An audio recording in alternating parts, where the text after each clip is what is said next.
the 2025 preliminary financial plan, capital investment project, and also the 2025 preliminary financial plan, 5-year capital plan project. So Dave, thanks for coming out, and I'll turn it over to Trevor, and we'll say thank you, Trevor, for setting this all up and getting all this. Welcome. To start off with, thank you everybody. Can everybody hear me okay? Can you hear me okay? Excellent. I just want to say, first of all, thank you everybody for coming this evening. And I know it's been very cold coming in, and making the effort to come in is much appreciated. So consistent with our 2025 to 28 strategic plan, which has not been finalized yet, what we are doing is moving to more of a engagement, open house presentations during the actual budget development process, with the idea that input and feedback that people provide can be incorporated into the budget development process. So this is the first of 3 for 2025, i.e. capital budget, as well as our 5-year capital plan. The next meeting coming up is our operating budget, open house and presentation, and then it'll be followed by mill rate revenue, general revenues presentation, which is on the 27th. So if you notice when you came in, there was packages at the back counters, and those packages also had green and red dots. And what that basically is in addition to the discussion that we're doing here today, you have the ability to go to the sheets there at the tables there, which basically one sheet per capital project that we have planned for 2025. You can put down a green dot if you like it, a red dot if you don't like it, and there's also a pad of paper with a pen to basically write down any comments as far as any new projects that you'd like to consider. So we have that as well. And then if you want to comment on the projects that we have listed and displayed at the back table, which we'll be talking about during the presentation this evening, you can also write down the post-it note your question, and what we'll do is we'll incorporate that question or feedback as well. So you can speak to your questions, feedback here, or write them down, whichever. But the idea is this is a chance for us to touch base with the public to find out feedback, input, additional items that you want to incorporate into the 2025 capital plan and 5-year capital plan. So with no further ado, I'm going to move on to our presentation, first part of our slides. The agenda is the opening statements, which we kind of just did, and then we'll go into the 2025 capital budget overview, and then move into our 26 to 2030 capital plan overview as well, which are all detailed fairly well in the handouts that you have. Then we'll go to a question and answer session, and then any questions regarding our capital budget or the 5-year capital plan, just please feel free to ask. And I, as well as council, will speak to those to the best of our ability. If we can't give you answers, what we'll do is take them as a takeaway and we'll get back to you. This is also being recorded for people who could not get in due to the weather, and we post it up on our website. We'll try for tomorrow, but Bowsman has limited internet capability, so it may actually be on Thursday if you can't get it done from the Bowsman office. So this slide basically covers very much a high level. This is what the project name is, as well as this is what the project dollars are.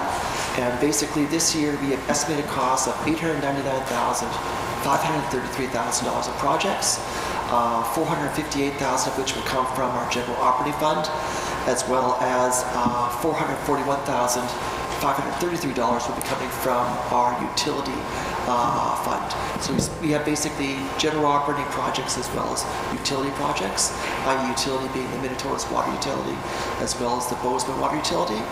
Currently for this year, we will not be drawing on our reserves. The idea is that this year, per our budget and our strategic plan, we want to grow our reserves because in our 5-year plan, we have major capital investments that we're preparing for.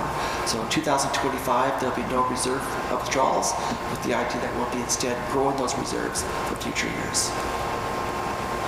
So our first project that we have is our Bowsman plant to distribution water system, the primary water line. What's happened with this project is we've been having increasing incidences of line breaks, pipe cracking. We've also had it where we did one major repair. We completed the actual burying the line, and very shortly after we buried it, another water started to flow from that break as well. And what happened is we had to redig down and found out the next 6 to 7 feet next to where we repaired was also cracked, and water was actually pouring from that crack as well. So long story short is the current approach is that the infrastructure of that pipe is old, it's cracking, it's in need of replacement, and so far what we've been doing is a break-fix approach. So what we want to do is move to an actual proactive, digging the line up, removing it, replaced with a new line made from modern construction materials for water lines. And the estimated cost of that is going to be $115,000, with the Manitoba Water Utility Board covering $57,500 via grant funding, and then the Bowsman utility budget, i.e. basically Bowsman water utility rates, to cover the remaining $57,500. The next project is the Minitonas. Oh, if you have questions during the presentation, feel free to ask. I should have mentioned that earlier, but feel free to stop and ask him.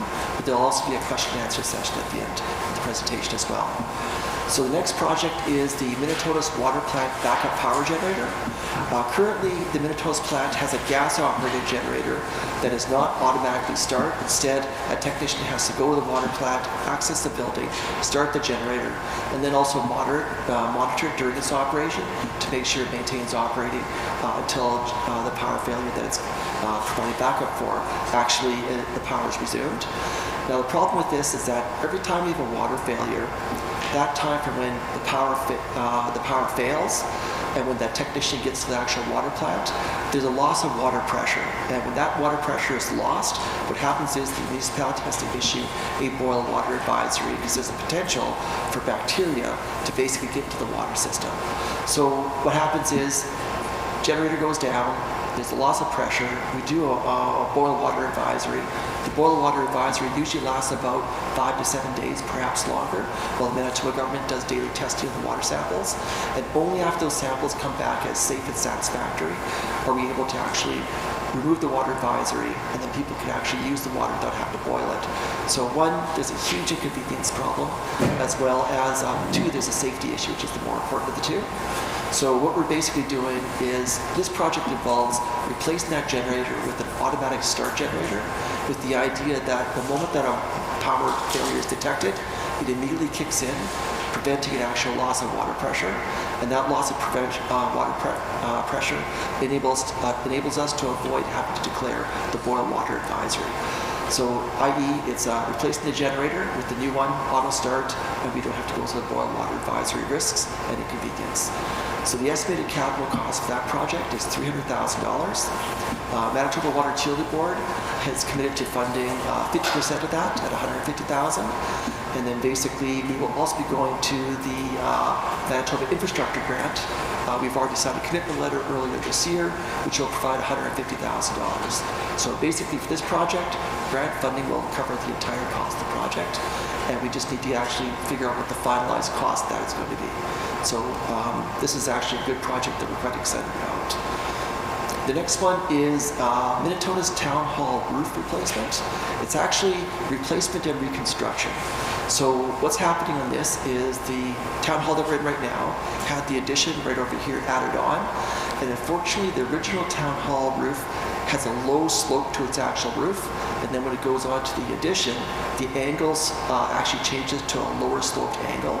And during the winter months, i.e. snowfall, water freezing, icing, it dams up in the roof because of the fact that the angle is too low for rapid drainage prior to it actually freezing. So what we're doing right now is we have workers that actually go up to actually clear the snow and the ice from the roof as best they can. But what they can't take off, actually, is a risk of it seeping into the building, causing moisture getting into the building, infrastructure deterioration, and it reduces the economic lifespan of the actual building because of the potential water damage and small water damage that happens over the period of time. So what this project is recommending is we actually reconstruct the roof to raise the peak to a higher elevation, thereby increasing the angle of the roof as it slopes off the actual building, and then removing the angle change from the main building to the addition to the building. So instead of basically high angle down to a low angle, which basically contributes to pooling and damming on the roof, it'll be a single higher angle slope from the start of the slope to the end of the slope. And the idea behind that is that water will be easier to flow off the roof rather than pooling, damming, and causing seepage into the building. So the estimated capital cost of this project is $130,000. The Manitoba Grow Grant will cover 75%, and property tax mill rate revenue will cover the remaining 120,000. My apologies, there's a typo on that one. But basically, grant revenue supplemented by levies on a 50-50% basis, and this is subject to the Manitoba Grow Grant actually being approved. The next project is our Beals Ford Crossing Replacement Study Assessment. So the Beals Ford Crossing is basically an older one of our Ford crossings in the municipality, and it is basically a concrete Ford crossing with 6 culverts in it. And unfortunately, back in the day when they built that crossing, they did multiple cement pours for that crossing. And as a result, there's layers between each concrete pour.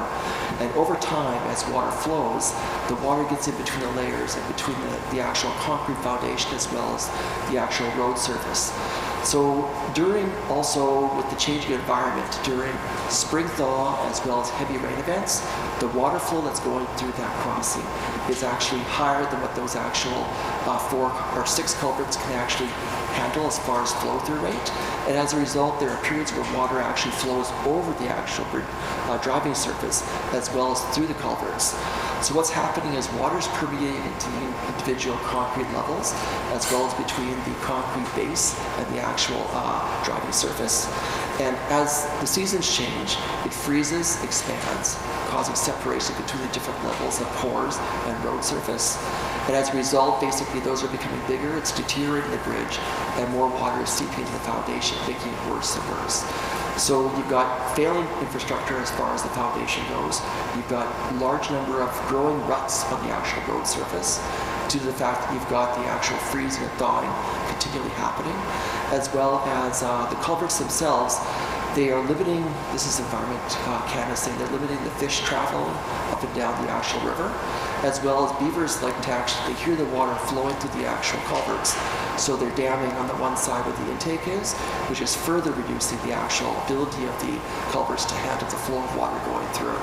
So what we're suggesting for this project is actually the eventual replacement of the Ford Crossing with a new bridge. And what the Manitoba Grow Grant has enabled us to do is apply for a preliminary engineering study as well as an environmental assessment, which is required prior to actually replacing a bridge. So we're applying for a grant to actually pay for 50% of that actual environmental assessment and the preliminary engineering study. So the total cost of those will be $89,500, but we've also applied for a $10,500 contingency with the idea that there might be cost overruns. So the total price we have is basically $100,000 with the idea that Manitoba Grow Grant will actually cover $50,000 of that, and then we get property tax mill rate level revenue to cover the remaining $50,000. So 50-50 coverage, basically for a bridge that eventually is just deteriorating, will eventually start to fail further and further. And this bridge is actually critical because of the large number of agricultural trucks hauling grain, hauling supplies across that river, and basically the commute time to go around it would add another 4.5 kilometers onto actual driving time if that bridge would actually be failing or lost.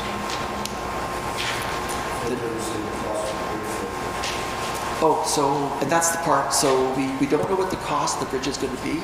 So what we're hoping for is we get the preliminary assessment and the environmental assessment. If you're doing a bridge, you have to have an environmental assessment.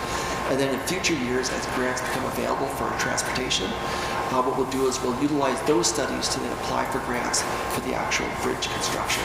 So we're not repairing the bridge at this time. What we're doing is setting the groundwork for basically applying for grant funding in the future so that we can actually get that bridge replaced in the future. So this grant is not for replacement. It's just for the studies that we require for the assessment, environmental assessment, as well as the actual preliminary engineering, so that when a grant does come up, we've got the actual documents ready to apply for a full grant. These grants come quite frequently, like every 1 or 2 years. So this one basically allows us to be ready for when actual grant comes, and that's what we're basically doing. It's not for replacement construction now, it's just preparing for future replacement construction. Question? How long is the grant good for? Or not the grant, the study? Is the time you can work, but the study was looking valid by the time the funding comes? The studies are typically good for 2 to 3 years, and the idea is this grant is good for 1 year. So we will be utilizing this grant to get the study, and then we can, during reserve growth, work towards basically replacing the bridge. But until we actually have the study done, we don't know what the dollar cost of the bridge is going to be. So it could be $500,000, $1 million. We don't know what we're saving for, but once we have that, we can actually apply. Now, when we actually do an actual bridge reconstruction, there may require a more blueprint, like not just a preliminary study, but actually develop the blueprints for the bridge. That phase will be also following this, subject to future grants being obtained. Was there another question? I saw another hand. Where is the Beals School crossing? I'm not familiar. Good question. It'll be off of Road 142.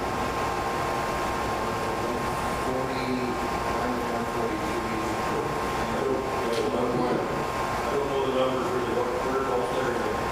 Okay, you were from LP, it is 1 mile east, and then you go roughly 4 miles north. So it's up to the Lincoln Highway? It's off the Lincoln Highway by 1 mile. The Central River is one of those.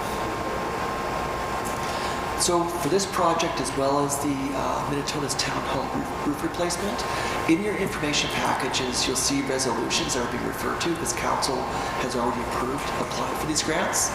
In those actual agendas for those resolutions, we have a full description as far as what the project is, a full budget breakdown, as well as the application that we submitted to Manitoba Grow, as well as pictures showing what the actual bridge looks like. So there's a lot more detail there. This was supposed to be a 20-minute or so presentation. We're probably going to go a little bit long, but if you want more details, it's all on our website, and the resolutions are referred to right in your packages. So the next project is our Bowsman Lagoon feasibility study. So as everybody's aware, the Bowsman Lagoon has had some troubles and we have to be able to remediate those. So what we've done is previously we basically did an assessment as far as the cost to actually stop the effluent leaching going to the soil into the river.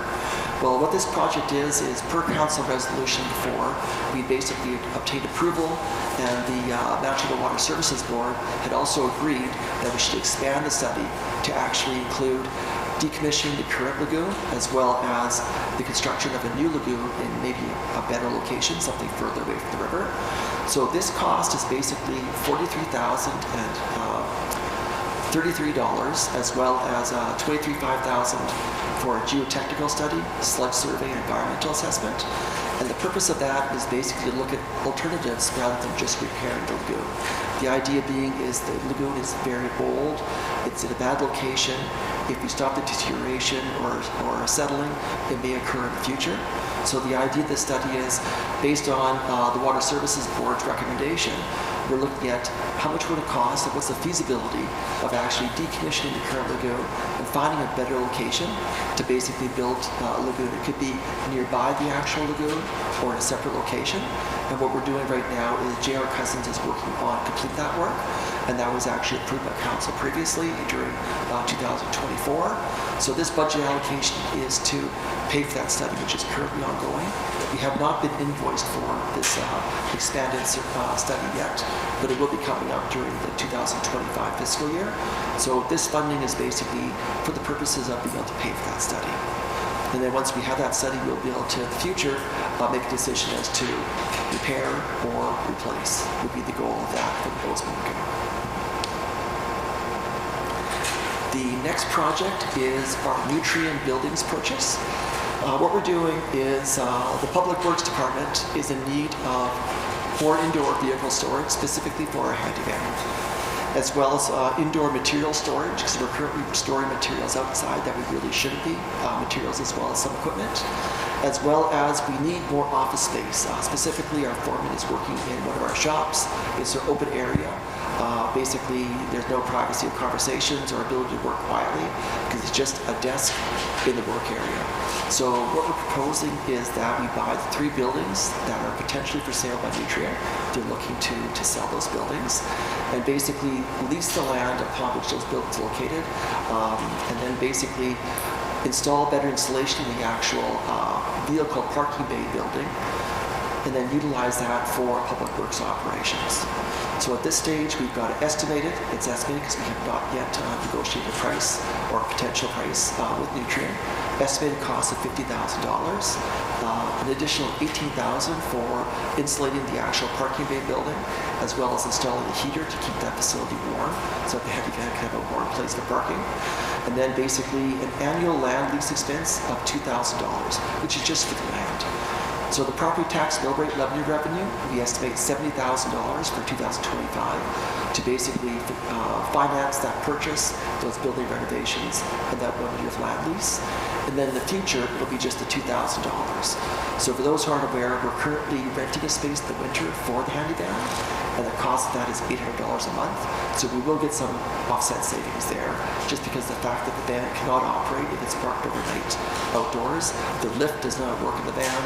The vehicle is difficult to start or sometimes does not start, and we need to be able to park it indoors to maintain that service to our residents who rely on that for mobility purposes. Question? What happens to our office space in our school? Office space in our... I said we need more office space. Probably about a school. School is, so in our, the committee of the whole meeting that we had earlier on, we do have a school, but our strategic plan, which is currently still in development, we had identified that we had higher investment needs and requirements that basically were higher priority than the actual school. So at this stage, council is looking to potentially sell the school during 2025. So that's not official yet as far as we know for sure we're going to sell or what price it is. But basically the office space, we are not going to be moving office spaces into the school at this time because of that. Now, of course, there's a lot of factors that may influence what happens to that school, such as sale price, people who demand for purchasing a school in the future. But basically, that is a situation where we don't want to further increase our investment into the school just because of the fact that if we're to be selling it June, July, August, it's just another lost investment. So we're moving into another location. So the next project is our Bowsman Public Works shop floor and 2-piece bathroom. So currently the Bowsman shop, for those who have not seen the interior, it's just a gravel surface. They built the building, the roof works, the wall work, but basically it's on a gravel foundation. And as a result, we get moisture coming into the gravel. And that moisture causes higher humidity in the actual shop facility. And also there's a risk of that humidity causing mold in the building as well. So health and safety, as well as drainage, as well as just a good work environment for our workers. Also, that shop does not have a bathroom, so if anybody needs to use the washroom, they have to actually walk from that shop to our Bowsman municipal office to use the bathroom there, which means nobody's in the shop. So it's not efficient for operations, it's not efficient for response times, and at this stage, it's just a capital improvement to the building that just needs to be done. So what this project involves is basically putting a concrete pad for the floor in the shop, as well as installing a 2-piece bathroom, just a toilet and a sink, so that basically employees can have a more comfortable environment and maintain operations there without having to constantly lock up the shop, use facilities, and come back and unlock the shop. So the estimated capital cost of this project is $45,000, and these will be funded from property tax mill rate levy revenue. So the next project is actually 4 small projects, which is basically bridge capital repairs. So the Hart Roaring River Bridge, the Stober River Bridge, and the Pioneer Lowe's River Bridge. All three of those require major capital repairs, ranging from pylons to deck surfaces and superstructure overall. So what this is basically $70,000 of capital funding that we've set aside for the purposes of doing those major capital repairs. And that's going to be coming from our property tax mill rate levy revenue. Now, we're currently consulting with our auditors to determine whether this is actually capital for our historical accounting for capital repairs of this size, or if it should be an operating. Regardless though whether it's operating or capital, it'll still be funded by mill rate revenue. So how we report it in our financial statements may vary depending on the feedback from MNP or the guidance from MNP. But at this stage, we're looking at $70,000 for those repairs, and it'll be the 3 bridges that will be repaired, which will be beneficial because it's going to avoid future deterioration, where those repairs in the future would actually be more substantial, higher cost than $70,000 if they're deferred down to future years. The next capital project we have for 2025 is our mobile generator and trailer. So what this comprises is basically, in the event of a power failure, only our 2 water plants currently have backup power generators. I mentioned the one plant in Minitonas earlier in the presentation. So what we're proposing is a mobile generator to be on an actual trailer, and in the event of a power failure, we can actually take that generator, move it to a facility, operate that facility for a while, and then move it to another facility, operate that facility for a while during an actual power failure. So an example is if we had an extended power failure and one of our lift stations basically had no power, could not operate, then, for example, the community of Bowsman, you wouldn't be able to flush your toilets and have the actual sewer system remove that debris into the actual into the lagoon. So what we do is basically we come in, get the lift station operating, clear the actual backlog there before it becomes an actual hazard to the people who are operating toilets and sinks and tubs in their households, and then move to the next facility that requires power. Also, this building here is actually to function as an emergency shelter in an emergency when there's a power failure, but there's no generator here as well. So that generator will be moved here and basically be able to offer power heating for a period of time before being redeployed. So because of the fact that the infrastructure of putting generators in all buildings and all facilities is going to be relatively high, this is basically the next best thing.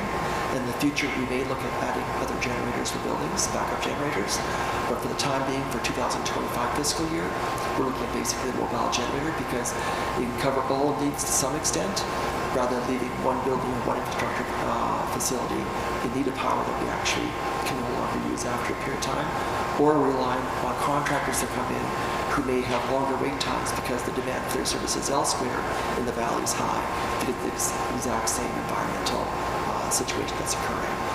So the estimated capital cost for this is $23,000, and that would be funded by property tax bill rate levy revenues. That's just for the Generator generator. and trailer. And so then you don't have any funding for the electrical. Oh, sorry. That is for the integrating, getting the building's electrical systems also, my apologies, also modifying the electrical systems for plug-in. So you've got a generator, you've got a trailer, and then basically you're doing the building modifications of the electrical systems to make sure the generator can actually plug in to that building and actually provide power for the temporary purposes that it was purchased for. And you don't have a price. At this stage, these are just estimated.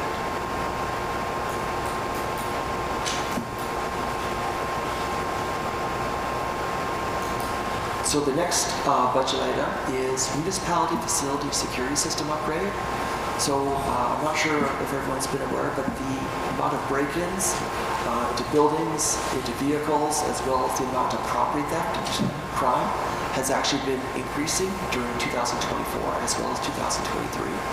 So what we've had is we had one vehicle that was broken in.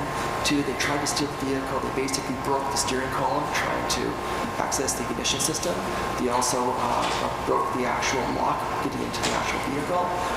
Cost of that was about $25,000 to $30,000 to repair that, so it was quite substantial. That cost about actually may not have been that high, but it was a significant cost that we incurred to repair that vehicle. We've also had vehicles broken into, extension cables, cords taken, other equipment taken from buildings. So the little crimes that are occurring is basically increasing vehicles are being damaged, equipment is being stolen, and what's also happening is it's cost to replace as well as it disrupts operations. So if the truck is down and we have to take 2-3 weeks to actually repair it, now we're operating with one less vehicle. So our efficiency of our operations is also reduced. And then if you've got equipment where we need to actually utilize that equipment, work that requires that equipment is then deferred until that equipment can be replaced. Assuming that we can replace it quickly, so there may be a delay, i.e. ordering or purchasing it versus that equipment actually arriving. And the problem with crime is that once people start to actually steal things and they got away with it, there's a greater tendency for them to come back again and try for more. So the situation doesn't reduce, it actually increases as people who are actually conducting those crimes are having success as far as getting benefits from stolen materials that they've gained. So if they're more successful stealing, their probability of them increasing to steal more in the future goes up with more frequency is typically the trend. So what this capital project involves is setting aside a separate asset class, $40,000 for the purposes of basically upgrading or building infrastructure security. So that would basically be things such as cameras, door monitors. So if you break a lock and you get to a door sensor will say this was an alarm, unauthorized entry. Motion detectors in buildings have large open areas, as well as alarm signaling.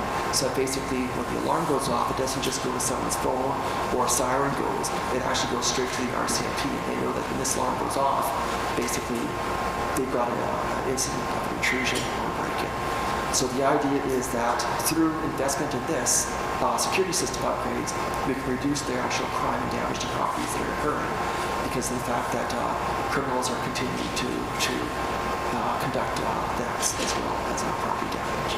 So this year we've set aside $40,000, and how we allocate that across buildings will be based upon risk of individual building risk-based assessment. So if the building is in an area further out of town, that would be a higher risk factor. If it's basically an area that basically has ability for people to approach a building, less visible from the street, that's a factor. So we'll be assessing each building, the risk that's there, as well as the contents of the building, and basically allocating security upgrade spending based on that.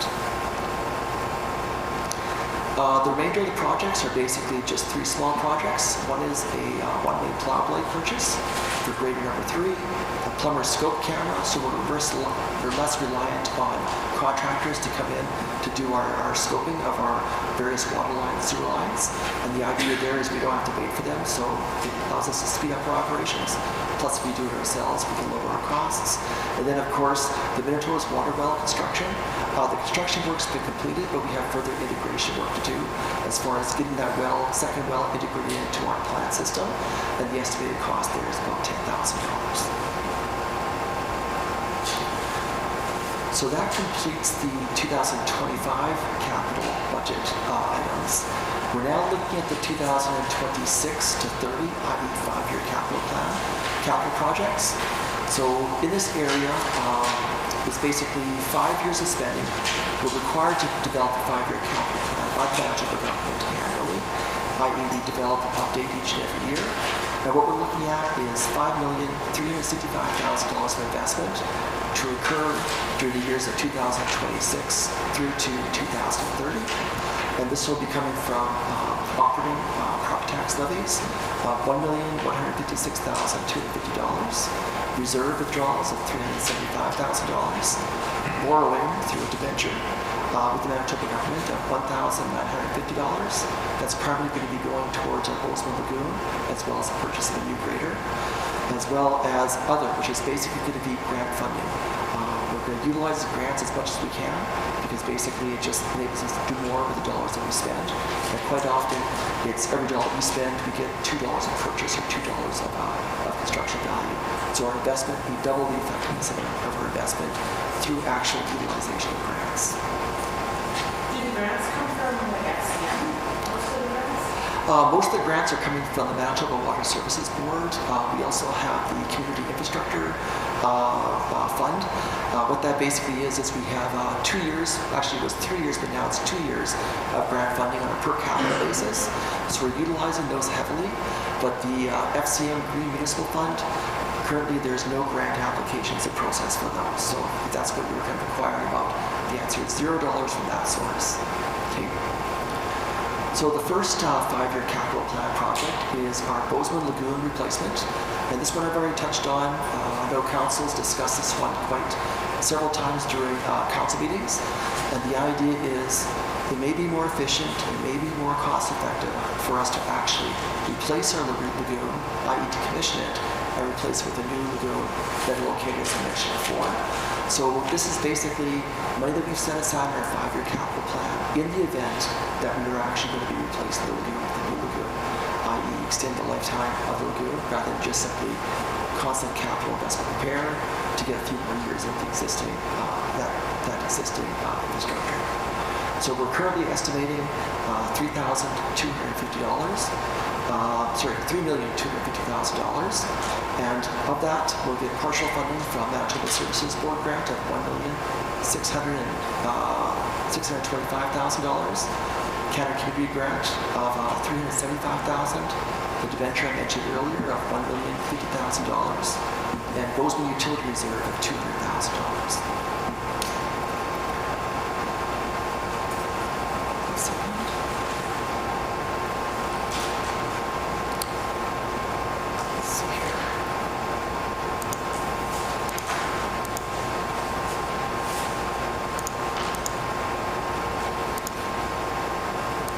So the next project is our municipality facility security system upgrade.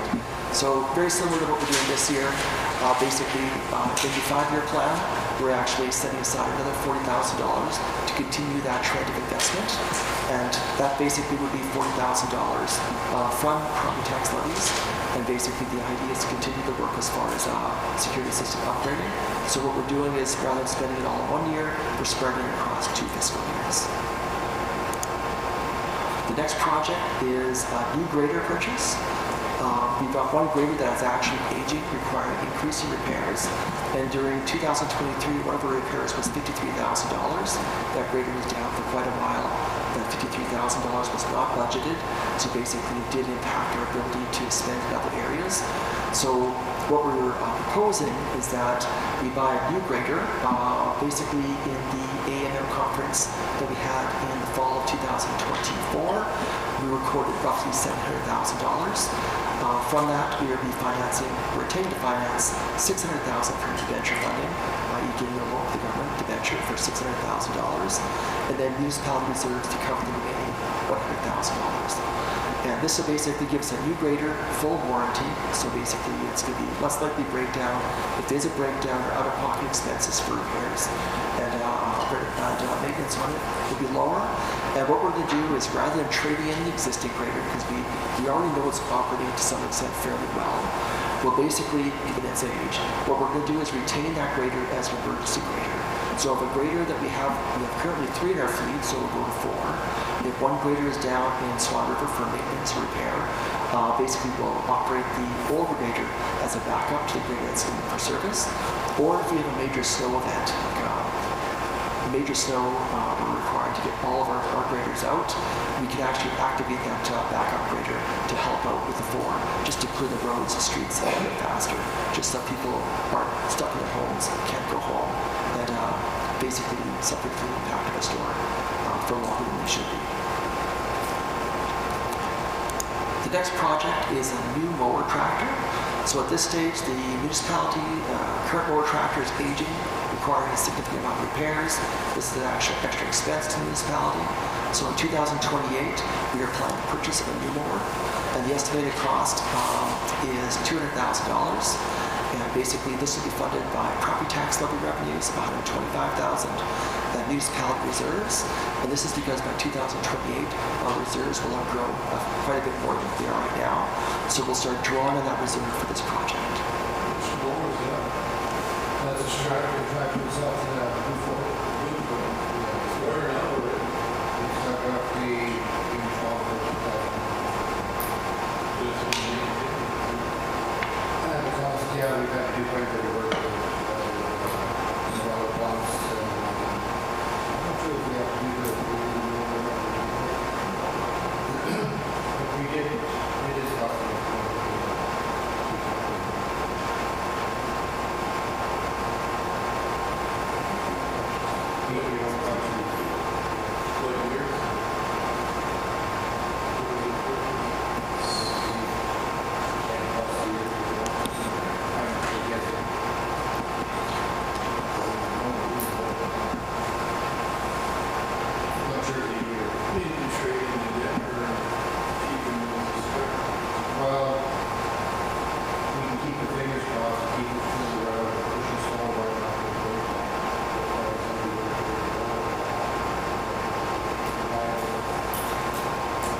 Moving on, we also have our Bowsman well to water plant primary water line replacement.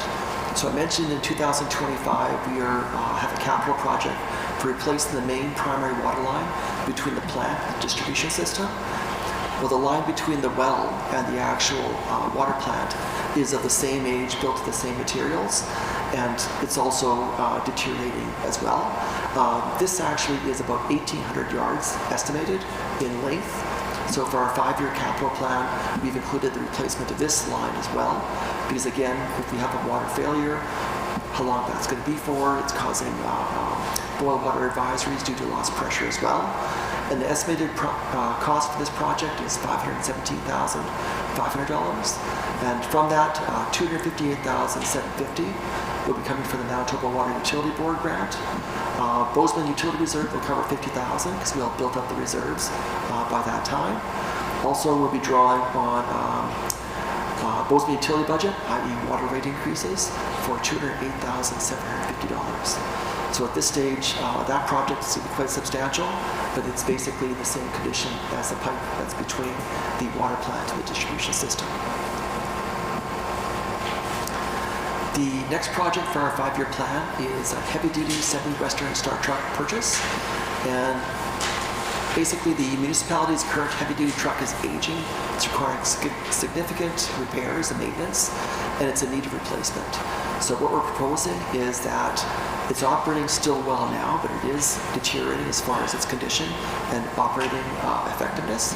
So we're proposing that in 2028, we purchase a new replacement vehicle, and we're estimating the purchase price for that vehicle of $200,000, with $150,000 of that to come from mill rate revenue increase, as well as municipality reserves for $50,000. How many miles a year is that truck put on? Pardon me? How many miles a year is that truck put on? Can't put on that many miles. No, because Like that truck can't cost that much money. we had, there was a year that we didn't have an operator. And we had numerous breakdowns on the too. So if you're looking for a mileage per year, it wouldn't be very much of that. And the radio said we need to buy a new truck. 5 years ago, we had an operator, especially they used to do the ground report, spot gravity, and they were going to do what mileage did we put out of it. And then the truck is also used to do.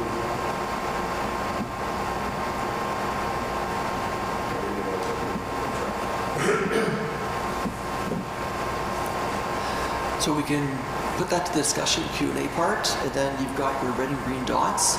So that feedback is good, so just make sure you put the dots down too. The next project is basically for our 5-year plan, capital plan, is a tractor power sweeper brush purchase. This is just a small item. It's basically, we need to replace the new brush. It's only $7,500. Basically, it's large enough to go into our as a capital purchase.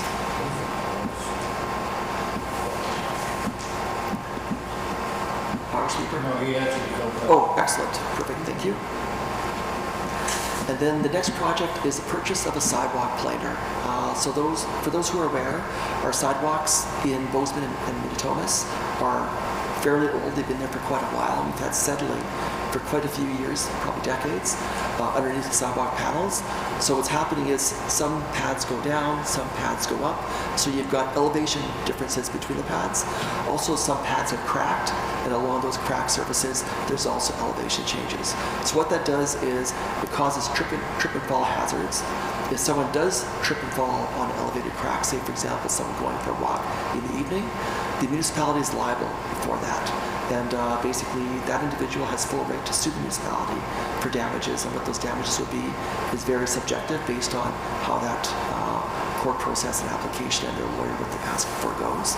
But legally, we are responsible and liable for any injuries incurred on our sidewalks.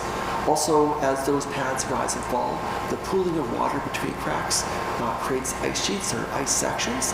So also for slip and falls, if it's basically due to the fact that a pool was formed, due to the fact that there was cracking, and if that ice was not remediated with gravel or salt, we are also liable for that as well. So there's a liability or safety issue. So what we're doing is proposing the purchase of a sidewalk planer in 2029. And basically the estimated cost would be $50,000, and that would come from property tax bill rate levies as well. So you wait 4 years for people to sue you now before you get it? Well, I'm just thinking, if you think it's a concern now, you should have it now, not 4 years from now. it is a concern, but we have contractors that we can draw on for the time being. Basically, i.e. contract someone come in to do planing on the higher risk areas, because again, cash flow reserves savings is limited. So we've got a lot of projects right now that are must do relatively quickly. The Bowsman Lagoon is one of them. The grader is also another one. If we have a failed grader, we could lose a third of our municipality as far as having to wait much longer periods for snow removal. So there's risks in both areas. So at this stage, in the actual considering one risk to the other risk, the risk is lower for this piece of equipment, not having this piece of equipment, than actually not having other capital investments that we have. However, in the short term, what we would be doing is basically looking at getting contractors in to help us cover interim as far as paying for the high risk, higher risk areas as far as remediating those. And on this slide, actually, there's a typo. It is not $350,000. It's $50,000 as far as the cost for the sidewalk planer. My apologies for that error there. I was just going to add that there's always the option too, if it's a bad area or whatever, to dig it up and re-concrete it, or if it's bricks, relay the bricks, all the gravity. So who's doing the inspections? Pardon me? Who does the inspections? Will be the public works. Yeah. And they report it back to you? Well, what they would do is they'd go. They actually asked to do it? Because I couldn't show you a spot, but I know a spot that's never been done. It gets overlooked. Right now, it's impossible to show it. It's somewhere. So I'm just wondering where it lies on whose responsibility is it that's actually foreseeing, looking at all these areas that you're concerned about, and how you're looking to deal with it. The other part of that too is when the operators are clearing the sidewalk and then having to start increase or height limits or whatever, and all that stuff. Your weight or your equipment, whatever you have. Also, Sometimes our limit does change too. We could, some part times of the year or whatever, we could be up and then, send it starts going But I understand that. Is there estimated cost of what we're spending per year to fix sidewalks? so currently right now, we haven't spent on our sidewalks for quite a while. We had tried to do spending in 2024, but getting contractors with planers available to come in to actually do the work was where the challenge was. It was just contractor availability. So we had identified it as a priority last year with the idea that we weren't going to actually purchase planer. We were actually going to get a contractor in, but getting someone available with time as well as willing to come for that type of a job was basically what the challenge was. So the idea of having a planer of your own, you're not dependent on contractors anymore, and you can basically build it into the Public Works Department work schedule as they're available.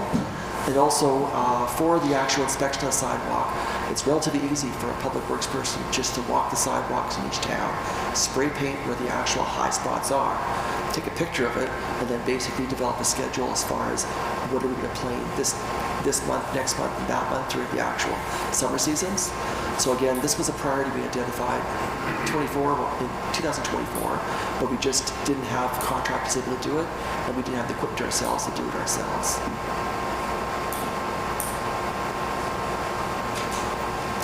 So that completes the presentation. We went a little bit quicker because there was a fair bit, and it was definitely more than 20 minutes, so my apologies. Are there any questions that anybody has, or feedback, input, or other projects that people would like to actually add to our 2025 capital budget or 5-year capital plan? Bricks compared to concrete, what's the difference in price? So in the presentation, I was referring to concrete pour, where we actually have the slabs. But if I understand correctly, you're asking for like cobblestone bricks versus actual concrete? Bricks out here compared to concrete. Like, I'm not talking today's cost, like, you got a water break, or you got something to do, or you've got this concrete plane. It's easier to move around and pull up and put it back down instead of ripping up concrete and throwing it out and doing it again. I don't know. I just asked.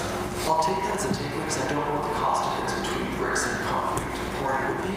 I do know you have to put a sand foundation underneath the packet and then put the bricks down on that to make sure the level.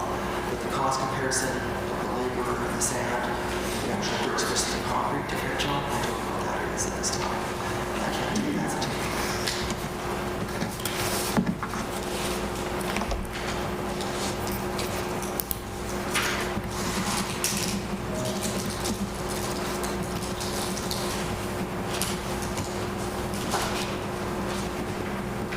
Were there any other questions? Yes. Why would we pay the railroad rent? Sorry, did you hear that? Why would we pay rent to the railroad?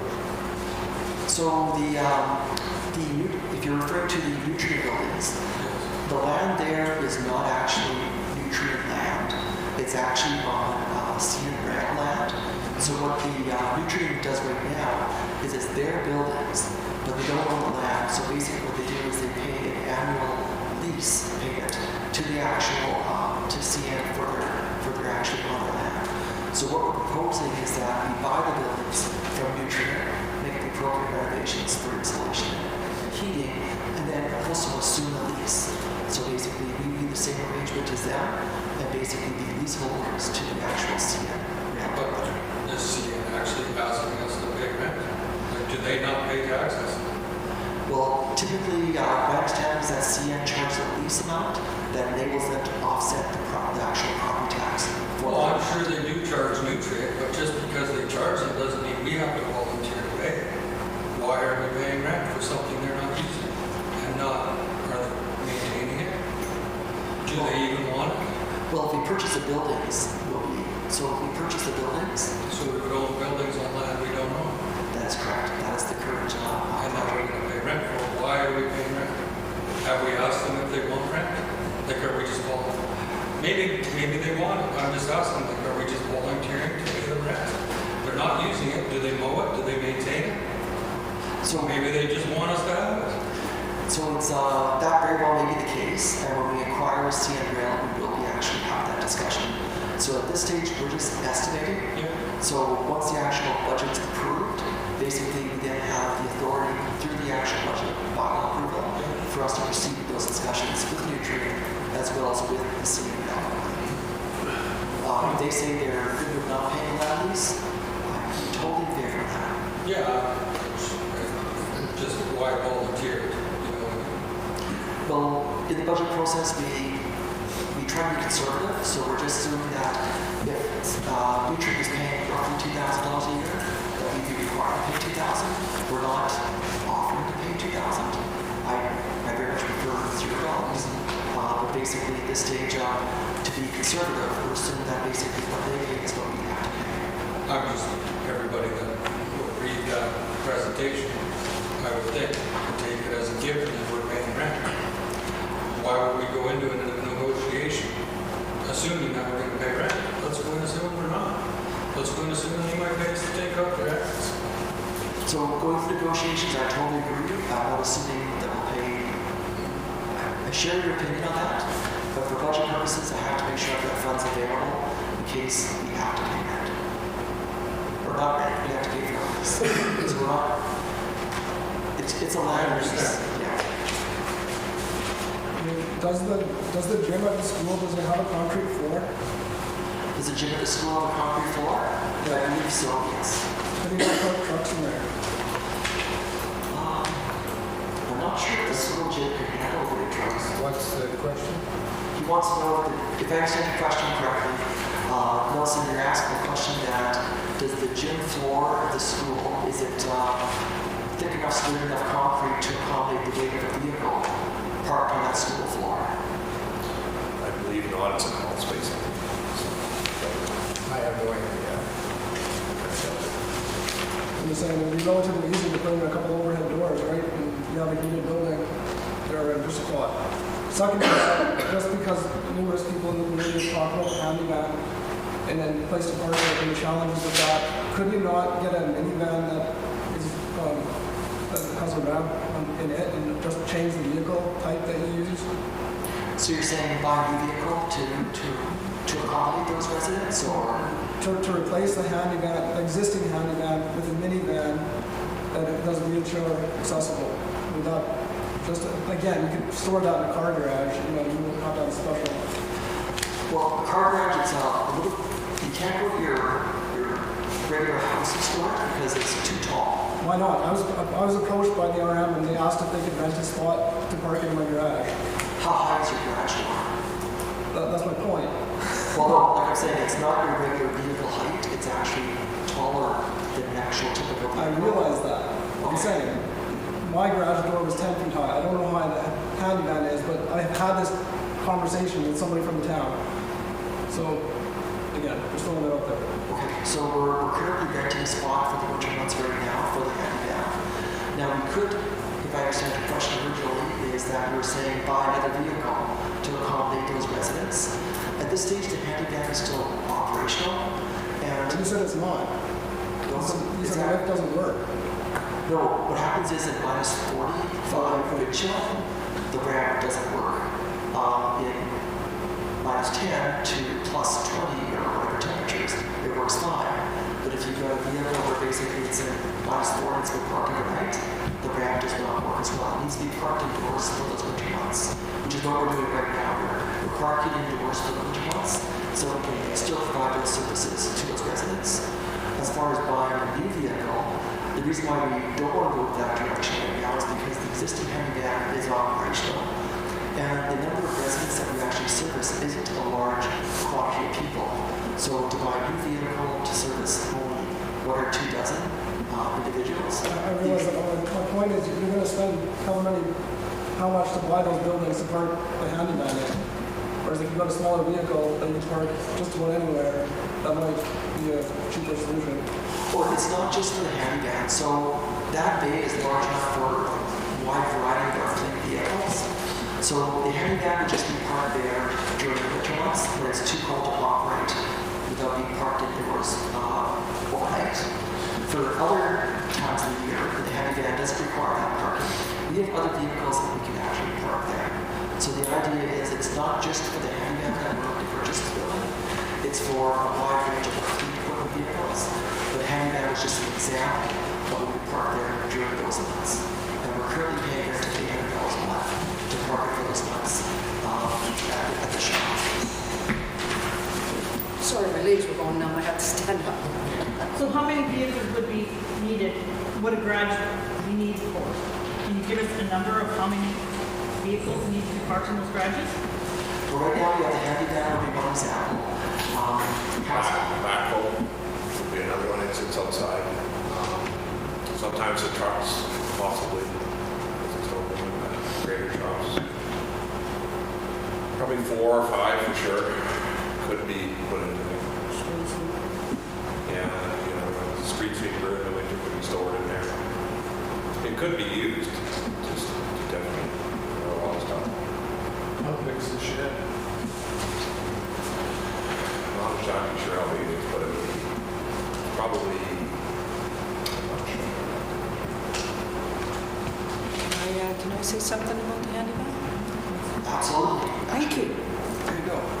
Well, I won't need the mic. Thank you for actually doing this. This is really kind of nice.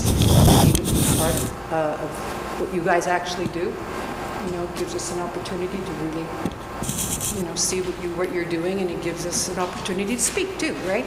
Okay, regarding the handyman, thank you. The shop is working out well, really well.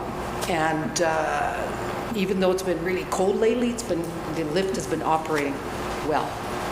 However, because we're not washing it, the rust has gotten way worse. There's a hole in the side of it right now, which I think I have to call in about tomorrow. It's an old van, 300,000 kilometers. It's getting up there, okay? So I don't know how much longer it'll run. And the people of this community, there's a lot of elderly people here who rely on this vehicle to get to Swan, where all the services are. We don't want to lose that. You know, we really need this. This is an essential service, right? So I had an idea, and I wanted to run it by you, because I don't want to step on any toes. This summer, I was dropping someone off at the hospital in Swan, and I noticed another handy bus there. It was brand new, and it was the Dolphin handy bus. And I said, wow, that's a nice vehicle. So I talked to the driver there, and I asked her some questions about it. And she says, yeah, someone had an inheritance and donated 2 of these buses to Dolphin. I said, who? She says, well, go look, her name's outside on the bus, you know? So I took a picture of it, I showed it to you, right? And I thought to myself, wow, we could sure use at least one of these vehicles. It was stunning, right? And I asked her, how much?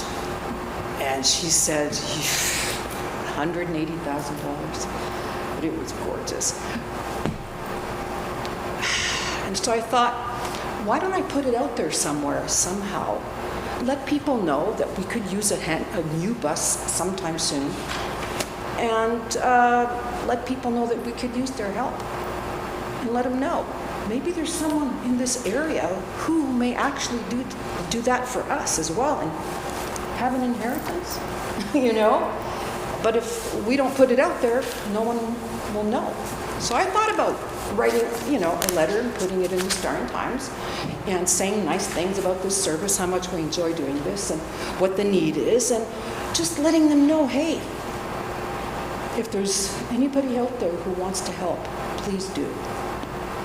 That's all that I wanted to do. I don't know how you guys feel about that, right? We could definitely get the ridership up by maybe announcing it in your bulletin whenever that comes out, twice a year maybe?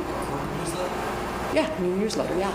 Letting people know it's there, this is what the fee is, call. And, see what comes out of that, right? So I don't want to lose this service in case the bus should stop working for whatever reason for quite a bit of time. It'll be hard to get that ridership up after that. So I don't want to lose it. I don't know what your thoughts are, but I'm going to leave it with you. I would like to do that and share my heart with the community about this bus and its the need for help. All right? Let me know, and we'll take it from there. Can I ask you a question, Lillian? Yeah. Elderly people that are using our internet? Retired people, my age, who maybe cannot drive or can't have a hard time walking, have walkers, wheelchairs. So it would be hard for them to get into a small minivan? Yes, we have, we've had, people who are fairly large, and it's difficult. It would be difficult. Right? We would need that room to maneuver around and whatnot. What's the average number of people in that? The one's dated. No, how many people are there? It's the ridership. Like just at one time, do you ever have, what's your average car? 3? We have over 12 people, which are regulars. No, but at one time. You mean in a day? Just at one time. If you're going to Swan, how many people are in the van? There could be up to 3 people on the bus. Anywhere from 1 to 3. Sometimes, it depends. Whoever has an appointment, a dental appointment, a doctor's appointment, and whatnot. But we're running all the time. But 3 would be maximum.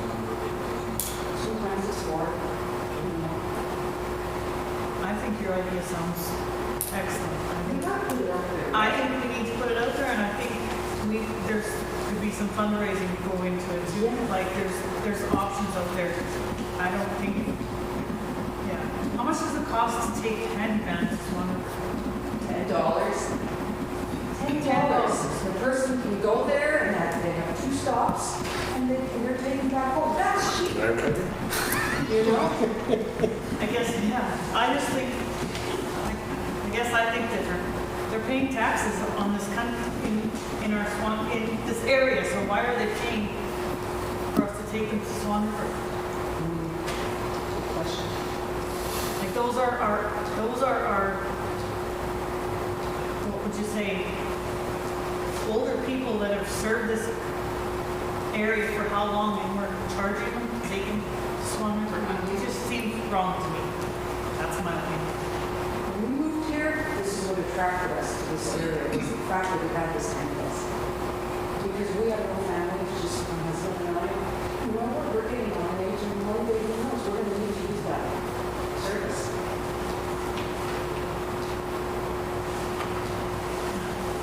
I think something to look into. If I wanted to go to Bowsman, what would it cost? $50.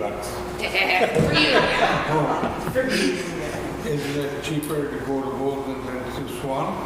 Is it cheaper to go to Boca? No. No? It would be probably the same price. $10, they're back. Oh, I thought it was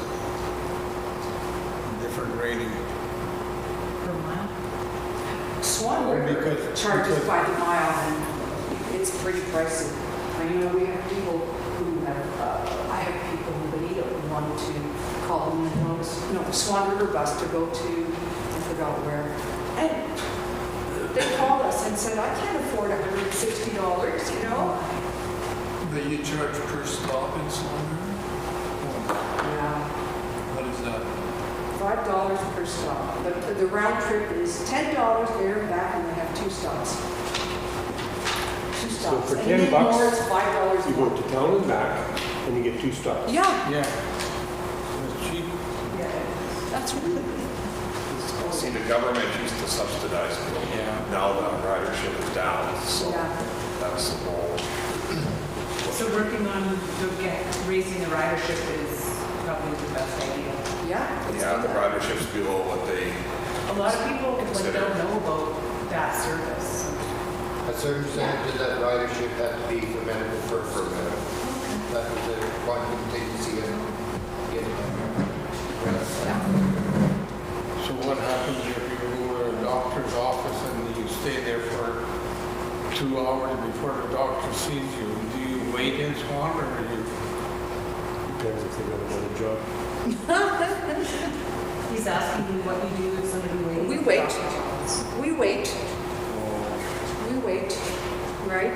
And most often we have someone else to drive around and pick up, and they have their things to do, so we figure it out. We work it in, and everybody works together. There's a question. I have a question just regarding equipment replacement in general, like the truck came up, the grader came up, the handyman people. Every operation, our farms, our businesses, right? We only allow things to get so old, so just the thought of not arguing about every piece of equipment is not, everything could not be on a timeline. Like could we not decide that we don't need equipment more than 10 years old? And then we can budget decades into the future. Instead of arguing about the grader every 3 years and the truck every 5 years. Because we got a pretty good idea what this stuff lasts and its lifetime, right? It shouldn't be a surprise or even a debate when it's time to change it up. So Is that a fair statement? we currently have a municipal work plan, and on that is actually developing a capital asset management strategy. So that's basically looking at your vehicles, categorizing it as far as what kind of vehicle it is, looking at your other infrastructure, horizontal infrastructure, i.e. your sewer lines, water lines, storm sewers, storm drains, as well as your building infrastructure. And then through just research, consult with other municipalities as well, trying to determine what the lifespan is, how we can actually extend that lifespan through capital improvements. So that is a project that we are looking to do as well. I know Swan River is also considering that a year ago. So at this stage, it's our work plan. I don't have a time frame for it. It is a very big project. Basically, if we have a capital asset management strategy, we can actually map out in advance, charge depreciation based on expected lifespan. For example, $100,000 over 10 years would be basically $10,000 per year as far as depreciation goes, and then put reserve contributions equal to that depreciation. So basically, when those assets do come to the end of the lifespan, basically got the reserves available to just draw those reserves rather than having to do a sudden or unexpected road increase to fund those projects. Also, the benefit too is if you can get beyond that lifespan, like 1 more year, 2 more years out of it, it's basically more money being set aside for other projects. So that is a project we have, we're aware of it. We just have not staff time-wise been able to develop it this time. But it is on our radar. I was just going to make one point. Even with all these strategic plans and everything, and we have it in mind what we're going to do this year, by this, by that, or whatever, but there's so many things that are out of our control, unforeseeable. Say when we get that big flood up, south of Minitonas, go out there on $200,000, and we have to pay that out of our own pocket. So then you have to start asking yourself, okay, what areas are we going to take that money from in order to pay this and hopefully gain 75% of that money back within 1, 2, or 3 years from the government? Or if you get a major breakdown like on the grader, well, there goes $53,000. And I do agree with your point with, getting ready, getting ready for the warranty goes off. Because as soon as the warranty goes off, one phone call and there's $1,000 just for a phone call alone because somebody has from Winnipeg or Brandon or whatever. It'd be great if we had a facility here in Swan, years back, would be able to repair it. The cost of repair and everything else is just too, and it's something that things that people can work with too. So try to be frugal, but at the same time, there's services that everyone expects. That's the cost of what it costs to keep the service up. It'd be great if we could have a piece of equipment that you could actually fix up your own or whatever. Like with the equipment nowadays, if you don't own a $1,000 computer or whatever to tell you what's wrong with it. So do you keep older equipment with engines that don't have that depth and all that kind of stuff? When we go to purchase a grader, does the RM go buy itself a cab and purchase one grader? Or is the MMA actually have some function that benefits us? And they could go to cab and go over by the province of Manitoba, like buy 52 graders, and they probably shouldn't be $700,000. Do you discount people? Yeah. Actually, there's a canoe program that the government has where we get basically group pricing versus individual consumer or purchase pricing. So we were looking for that as well. Currently, just started to look at that as far as what we can purchase, the larger fleet equipment, it can cover that, but also small purchases as well. So canoe is a program we're looking at. For the smaller purchases, just small items, we still want to keep in mind that we're buying local as well. So we'd like to be place north of Winnipeg where we can actually get some business here locally. But that is what we're looking at this year as well. No, I would agree the tractors should also be bought in the valley, but the graders are going to be bought in the valley. And graders are used by every RM in Manitoba. We're seriously not buying the one RM at a time, are we? We have these associations of RMs. Do they do any benefit for us other than tell us what to do? For the grader purchase, the canoe program will be beneficial. We haven't actually gotten quotes or discounting. We haven't acquired that far. But basically, for a grader purchase, that's a large ticket item. So that one would definitely go to the canoe program. Haven't RMs been able to buy equipment cheaper than contractors? as far as I know, like when I worked with Dave Adams, he was a marquee, he always had, he said, RMs can always buy equipment cheaper than I can buy. Is that not, did the RMs not get a cut? I can answer that. For purchasing, if you got a contract that has a piece of equipment, their purchase price, well, it depends, because there are part of larger corporation, they may have discounting because they're buying more volume across different franchises, so that may be a factor. But basically, the community program does give us preferred pricing. How that compares to someone who may be a franchise in a larger organization, I don't know, but we do have purchasing power advantages to the community program. I always thought the RMs could buy equipment cheaper through, like you're saying, group. They recognize all the RMs and buying graders, so I thought they got a better deal. I don't know. That's supposed to be the theory, That's what's on paper. That's what the community program is, yes. Another thing too, if you're considering buying a grader or whatever, you have to make that decision if you're private. If you decide today, you want to buy a grader, you order it, you'll expect it to be go a year after. That's not mapped on headers. What's that? I said, that's not mapped on headers. I think it was a year ago when we were questioning about the purchasing grader. A whole year plus the waiting. Because there was, I don't know what the grade demand is, everybody's like voting at the same time or whatever. It's not producing enough, I don't know. And the other thing to do is to make sure you're able to afford it. So there's some certain classes or whatever that they grade down and then no other grade. So our main goal is to build up our reserves, to have money there to work with, to move forward. So touching on reserves, both years they have depleted to very low balances, and that was actually disclosed through council meetings. Every 6 months we give you an update as far as our reserve account balances. So in our 2025 to 28 strategic plan, that was a priority of the council that we want to build those reserves up, because the capital plan, 5-year plan that we're looking at, those are really taking advantage of looking at, and we can do debenture borrowing for some of them. We can't just borrow for all of them. And the government would not for those, but for those we have identified, the greater as well as the most refinancing, those ones are very complicated to debenture costs.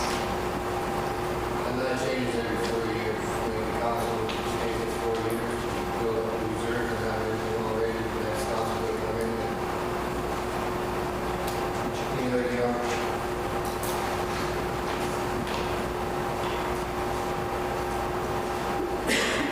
So with this nutrient building, do you foresee the space being utilized for a certain amount of years before you need more space? Like I don't see that that it's actually a large enough space possibly what you're looking to use it for, the way it's designed right now. The nutrient. It takes us to have space for the future. Space for the future. Just the way it is now, the way it's designed now, do you see that you could actually store everything inside? That you're looking to store inside and not that you'll have stuff sitting outside? You know, like you have the RM space now where you have a yard, but you can make this a yard as well. That you'd have to fence it off because you'll have another place that you have, like right now, somebody's been in that building while it's unoccupied because the garage door is wide open. Somebody went in. So it's another place that we're seeing people that are wandering in there because it's unoccupied at the moment. And you just have another place that we gotta look after. we're at that point where we need space, like our big shop right now with the 2 graders in it. And we're trying to do as much in-house mechanical work as we can,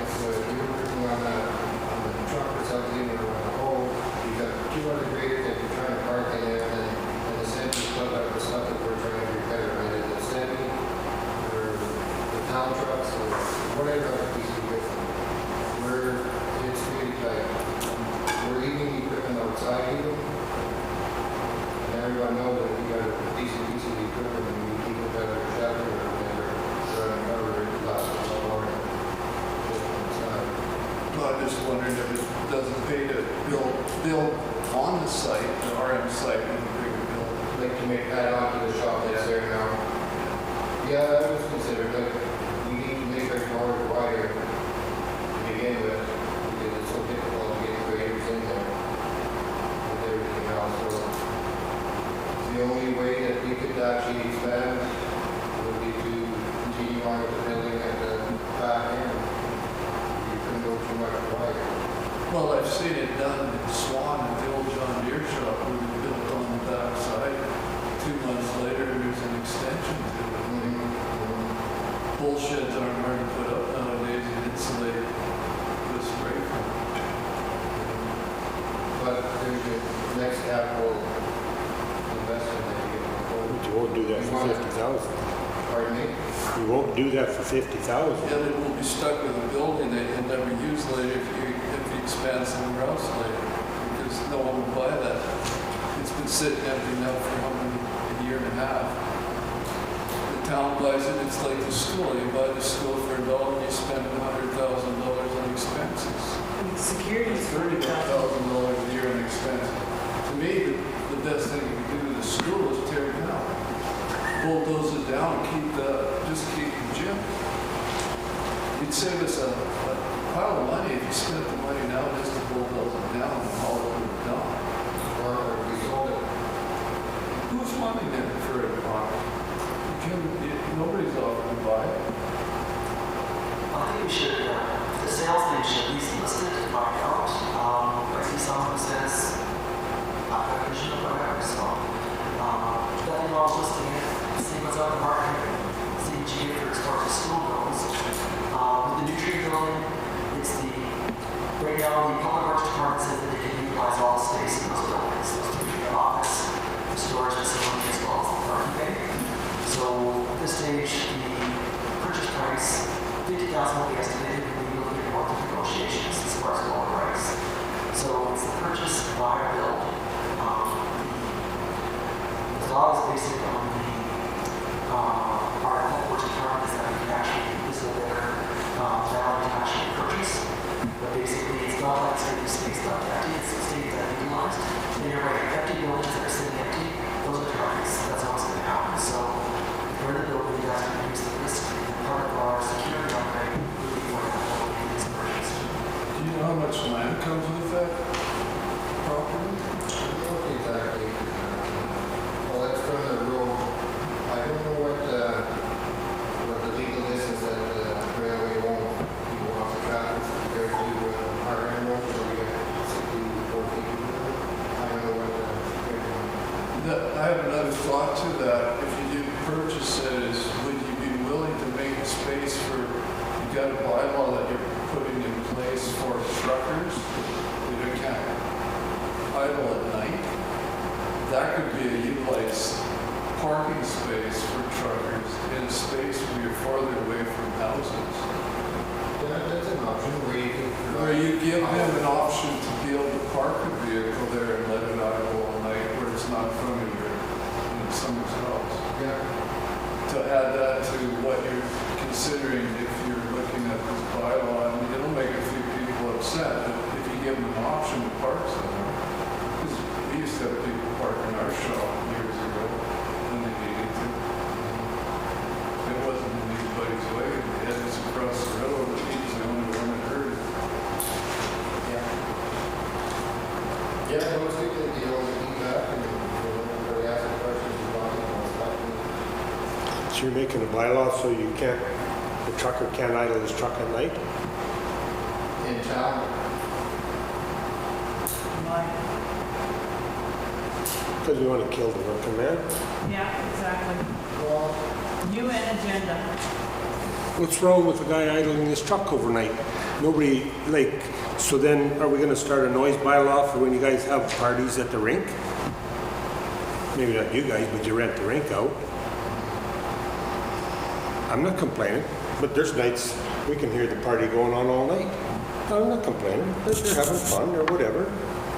Some trucker wants to bring his truck home so he can walk out in his truck and go. I'd say, like how, like, there's dogs barking all night, there's parties going on all night. What's wrong with the guy idling his truck?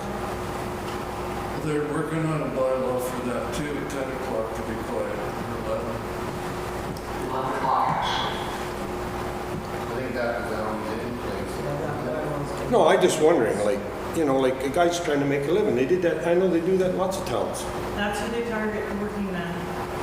These bylaws are crazy, guys. Seriously, we need to start thinking about these bylaws. They're not helping the working man.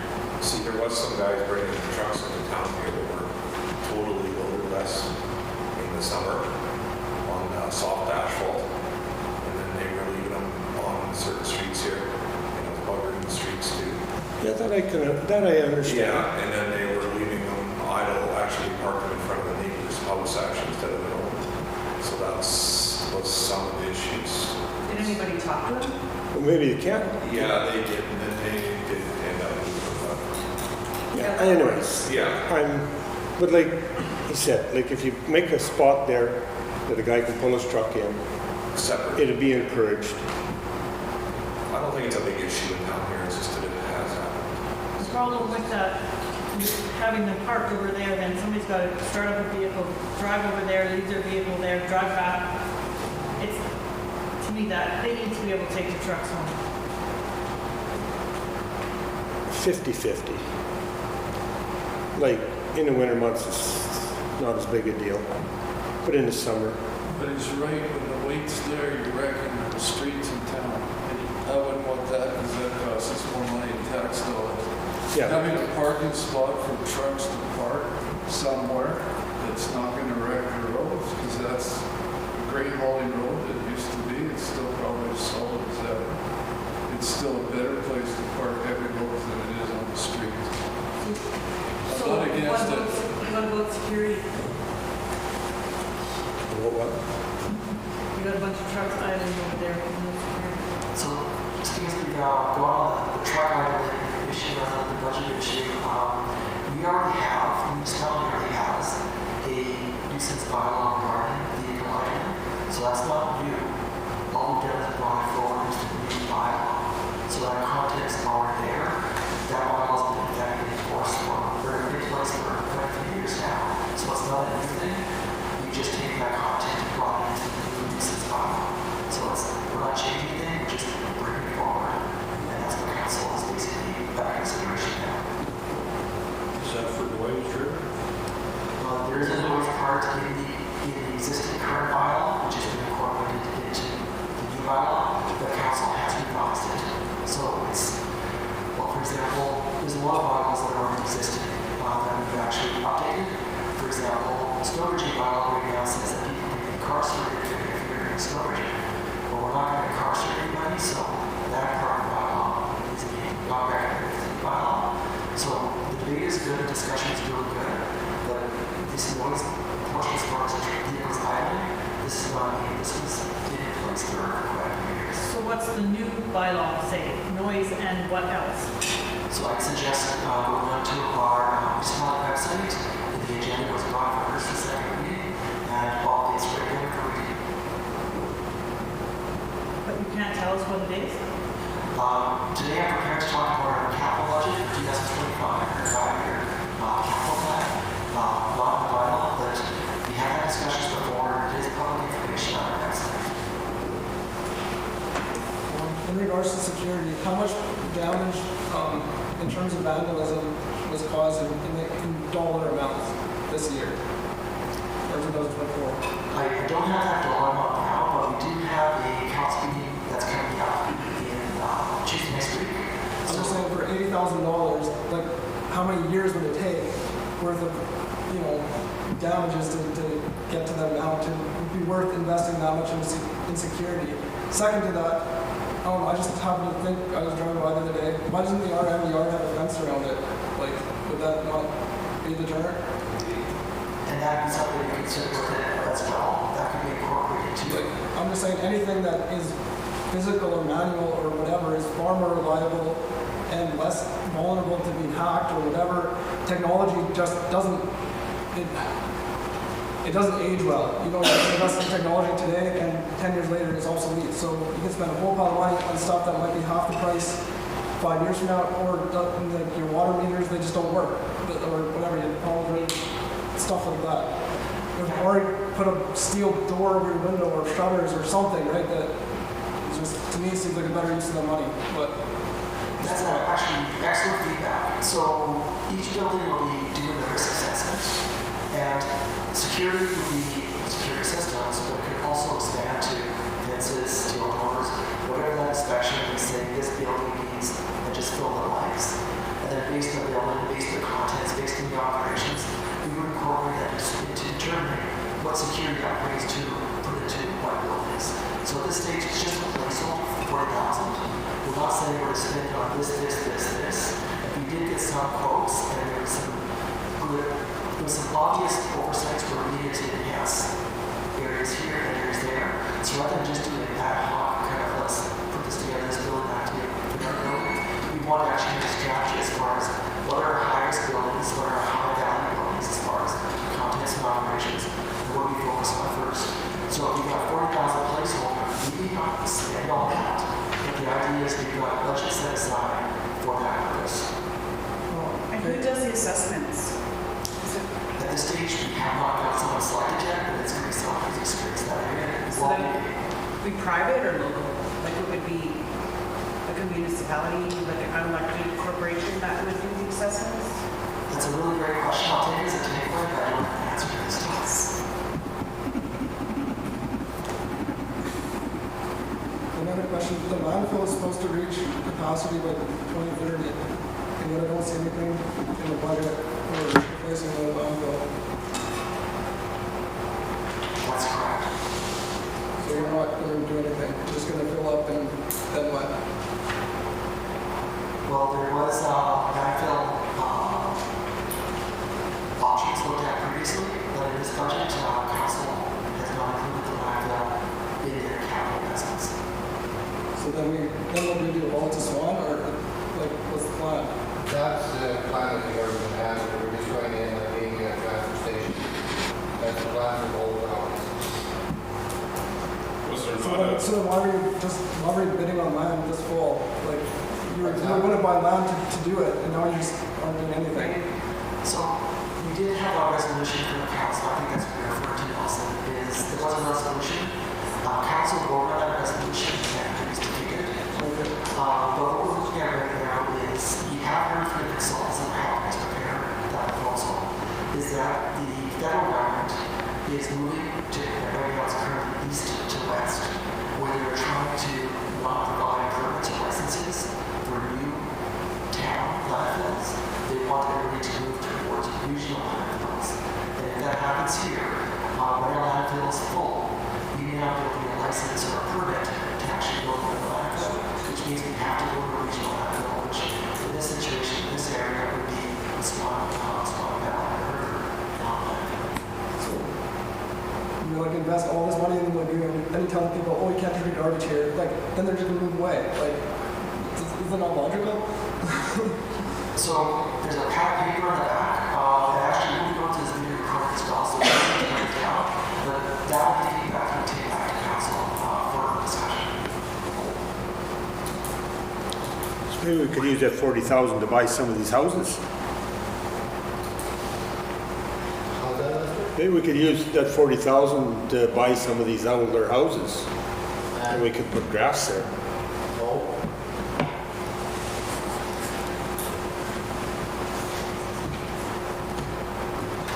There's one other question. It's about the plumbing scope. How much do you spend annually to scope typically? I get a hard time hearing I that. don't have that number that fingertips right now, so I can take that as a takeaway as well. So if I understand correctly, the question you're asking me is how much plumbing work we actually, how much expense we incur for scoping. The invoices we have typically don't break that down, but the actual amount of plumbing work that we've done is quite considerable, but I can take that as a takeaway and include your administrative report for next week. Yeah, just if you're only spending $1,000 a year, so scoping, then maybe you don't need to spend $50,000 to buy your own, that's cool. Then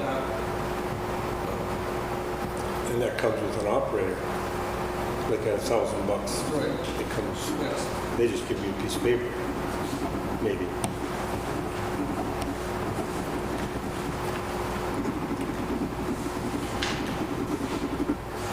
Would it be safe to say that the scoping request is so people don't have to go on the ground? So I didn't catch a lot. Would it be safe to say, like, I know, if I worked for the town, I'd be asking for that thing, so I didn't have to put all of them damn walls.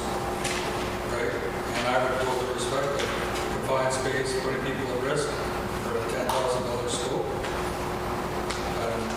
I might be looking at the situation problem, but somebody's got to go in there more if we don't have a scope, right? Exactly. So it's a safety factor as well, different from there.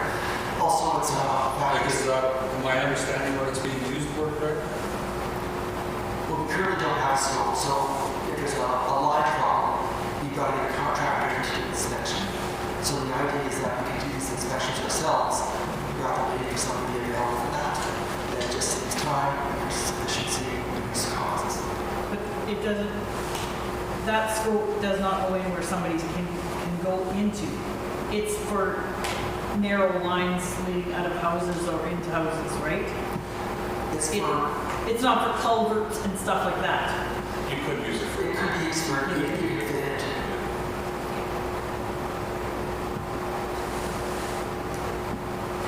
So what type of finish would the roof be on this building when it's redone? Tin, or what type of finish would you be doing on this roof when it's done? Tin or asphalt?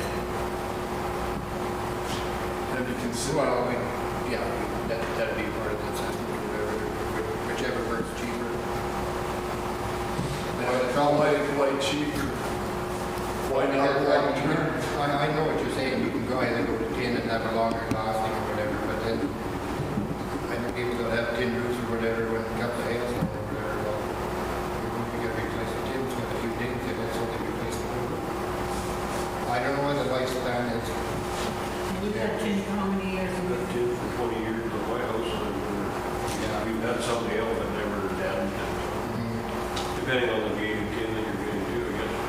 Yeah, and the other thing too, well, maybe now it's better, but before there used to be a problem with screws. Screws become loose or whatever, and next thing you know, you've got a leak. Yeah. And it does rubber washing, but let it go on top. I guess I've been lucky. Yeah, My dad's had it for what, 40 years? And he's never had a problem either. But then this tin is also bigger, so we get more heating and cooling with it, not? Well, Like if a this roof is. 40-foot sheet or a restructured, 50-foot sheet will shrink and or contract and expand more than a 20-foot. That's what this is a straight thing. I don't see it. Got it on the lodge, it's 34 feet long. I haven't seen it come loose in the last 5 years. Never got an answer then.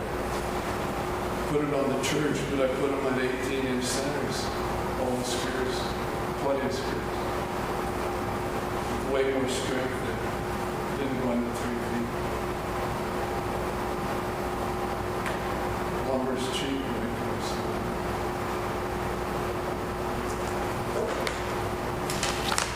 It just holds less.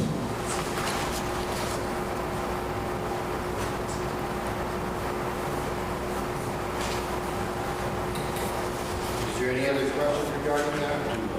Capital fund? I want to say tin is more recyclable than asphalt is. So if you're looking at all the big picture, tin is where you go when it comes to roof. Because it's recyclable and asphalt isn't. It ends up in the waste.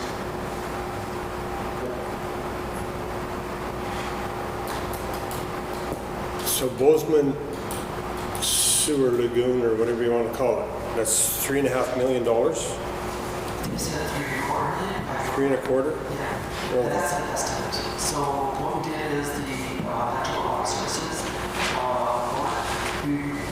they didn't know because the fact that that's why we're doing this, these assessments, right, these studies right now. This said utilize 3.25 placeholder. And that's functional and running. That's basically 3.25 with the decommissioning the existing so draining in soil on top of it, or chasing these to seal it, sensors in it to burn from monitoring, that's a good requirement as well as the construction of the new which are a 2-year project they're expecting.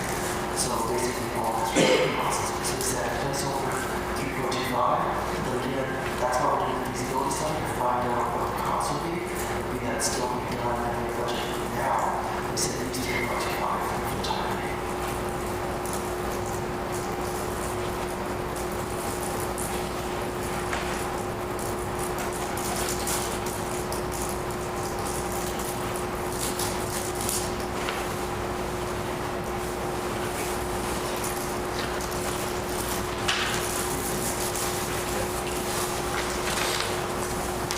Well, I hope we give you guys some answers.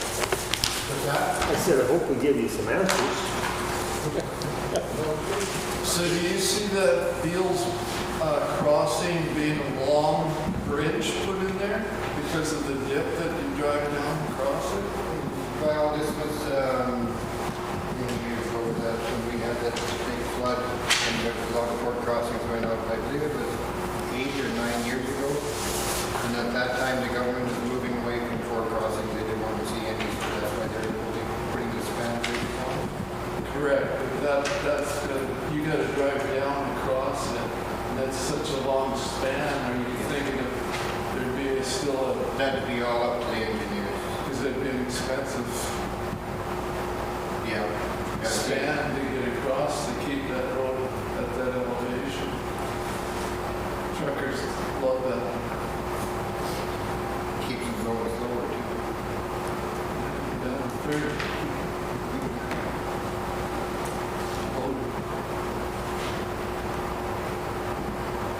It certainly needs to be improved. I agree there. Yeah, I think It's a bad one for a load truck. we've got 3 port crossings. There's that one and the one a few miles to the east and then one that we call Jersey Crossing. I think those are the last 3 that we have in this town.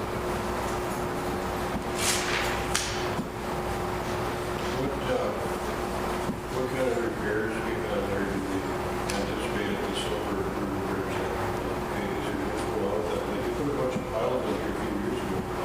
Yeah, well, I think what the plan is to get an engineer to have a look at the bridge rates on the Silver Bridge. Yeah. When the Hart Bridge was to replace the plank. Yeah, because they did a bunch of work on it a couple of years ago. Put a bunch of new big iron piles in and to support the road and stuff there. You probably remember that. Anyway, they did all that and now they're gonna probably check it and see what's going on with it now. Be nice to have the wagon bridge there. It would be, but You got all these guys trying to get across there, can't get through. You shouldn't be going across there. Well, they do. They're not supposed to, but they do. Yeah. Talking about the bridge here in town, there's quite a bit of debris hanging underneath the main 3 piles. And if we got this much snow, I think we're seriously going to have a bad spot for this spring of melt. like debris cars dead. It did, but it's all piled up against the 3 posts in the middle of it. That should get cleaned up. Put up that high there. Oh,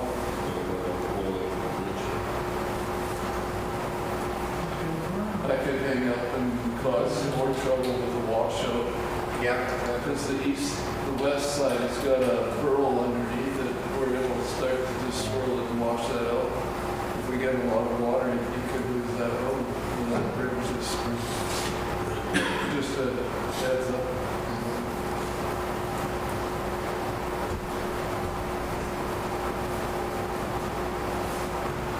I'm surprised how well it looks in work.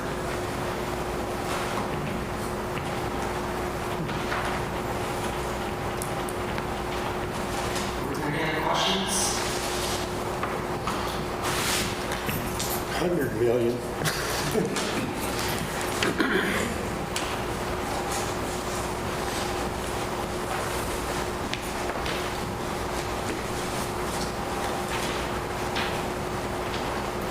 So when it comes to mill rate costs, if the costs are in town, do they affect the municipality mill rate? So this is 2025, and the municipality of Minitonas-Bowsman amalgamated in 2015. So this is actually the year where we're legally required to go to a single at-large mill rate. So the third public house presentation, which is going to be on February 27th, is basically going to be the one to talk about how the mill rates have changed. Because right now, there's a Bowsman mill rate, Minitonas mill rate, rural mill rate, at-large mill rate, and then other ones for basically your venture, your school, stuff like that. So this year, the Bowsman mill rate, the Minitonas mill rate, and the rural mill rate are going to be gone. And we're moving to a single at-large mill rate. And that's not council's choice, that's basically legal requirements because they're now amalgamated. And today, this year is the year that we have to move to a single at-large mill rate. So we'll cover that February 27th. So it'll be meetings similar to this. It won't be as long because the capital fund is just a lot of items that are there. We want to kind of touch on all of them, so it should be a little bit longer. But that one, we'll talk about that as well, specifically as well as some of the grants we're applying for and other revenue sources.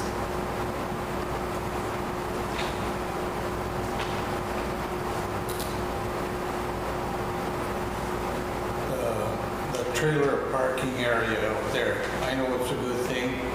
Is electric on a separate meter for all those? That's a good question. Does council have the answer? I can take as a takeaway, get back to you on that, but I don't have that right now. Is the town breaking even with, or, Like free power at the campground. yeah? So actually, you've got rates, fees, and fines bylaw that basically council has done first readings, second readings too. It's coming into effect, it goes through the third reading and approval vote. Basically, that will increase our campground rates to be more cost and market based.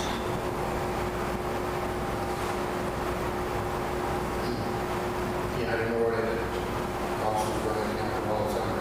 Yeah, Well, the campers in this, they use hydro, like for air conditioning, and in the fall, there's quite a few of them with heaters. So I was wondering if, So essentially, if are they there's increasing somehow the you price? can track because- it, or just, it's a free for all. It's gonna be where it changes this year, where you're gonna pay now as like you would at the lake almost to stay there. There never was a charge there. Am I correct? So, That was free now. yeah, the current campground, as of last summer, currently is basically donation based, so there's no charges per day, week, month, or whatever. It's basically people come in and make a donation to the actual campground. So April 1st, we're going to go to the actual daily, weekly, as well as the monthly charge. And those ones are actually the bylaw that we have council's elected 2 meetings on.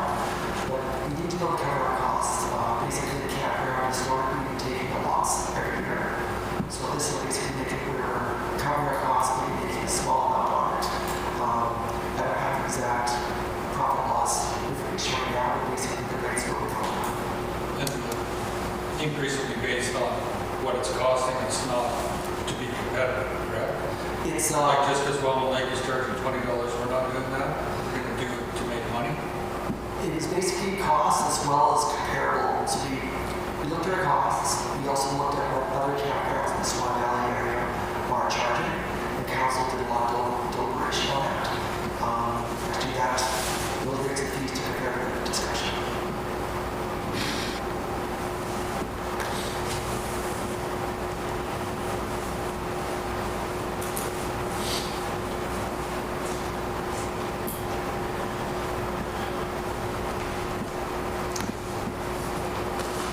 Any other questions?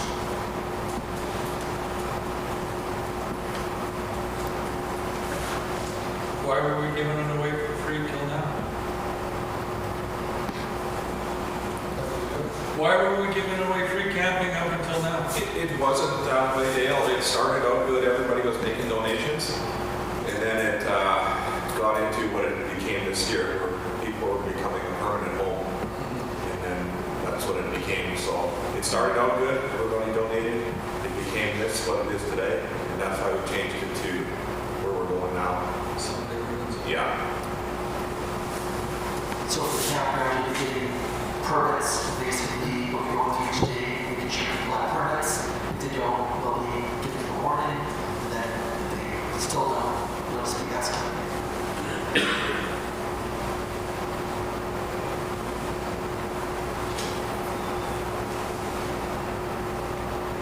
Seems to be an increase in people using the area of construction instead of construction company paying for the bucks and like at the hotel or whatever, waiting down for the that's why it's getting more utilized now. If I didn't live so close, I would have went there. Pardon me? If I didn't live so close, I would have went there too. You check your phone there. Just for takeaway, when we were talking about the taxi ban, I know that it's only just a few people here or whatever. But if I ask a question, would everybody be here willing if we spend $80,000 on the ban or $100,000 on the ban? Would everybody here be in favor of doing that? And you pay for it? I mean, it's subsidized every year. Well, I think the answer, really truthfully, is like the daycare. If we don't support it, this town dies. So, yeah. I think we owe it to the people that give it for us to do it too.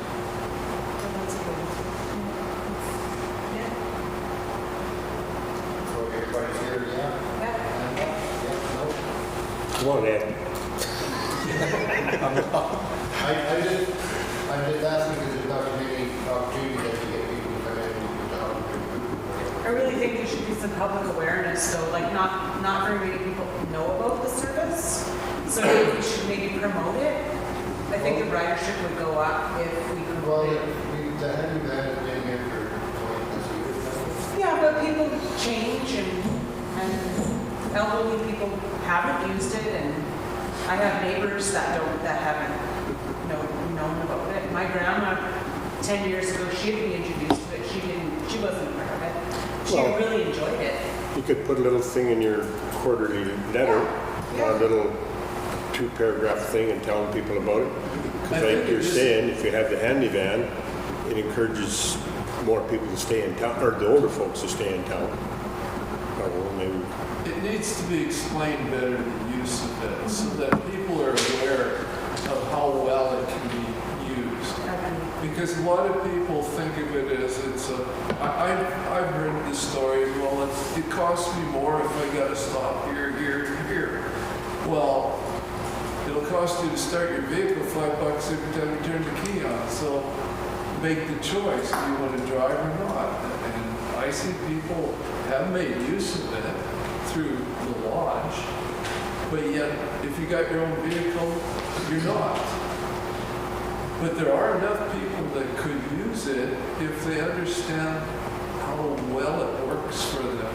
Because they got this idea in their head, it's for those in wheelchairs. It's not just for those that are handicapped. Anybody can use it. Just another thought is I just had, is I know in the As 5 PVA, I have a hard time. That's the way I was working at the depot last summer, and like I don't know if all of them or some of them, the pharmacist would like send a package to the convenience store in the depot, and all the elderly people could come pick it up there, you know, their medications once a week or whatever. Just a thought, we also use it like a delivery service, especially once we use our community store, you know, for groceries or something, you know, dual purpose it, maybe. Just a thought. Then, another point, if it's really going to be busy or whatever, then you have to hire more drivers. Buy 2 vans. Is it feasible to only charge $10 for this one? No, it's not. So is everybody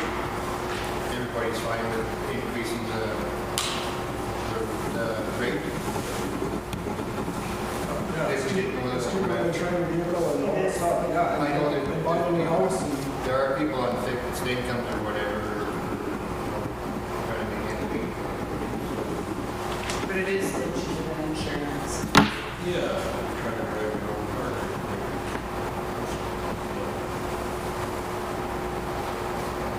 You gotta remember though, that old people, as soon as you put the price of something up, they just pull back.